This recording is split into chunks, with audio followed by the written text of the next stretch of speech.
to this episode of Mommy Sees Stars. I brought my paints to the playground so I could do a plein air painting. I'm using acrylic paints and a small 5x7 canvas so that I could travel easily with all my supplies. You can see I start with the sky and then the next farthest thing, and I make everything light in the background with this kind of painting. Then I make the darker foothill that makes it look like it's farther forward.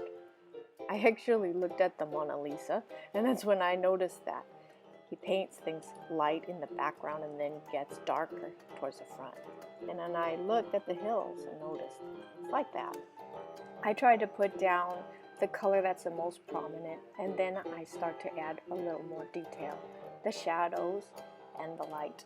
Notice where the light is coming from, and I add the shadows on the opposite side. Now I'm putting in some trees in the foreground, and they're the darkest, as you can see. I'm painting the edges, and now I'm painting what inspired me to do this scene.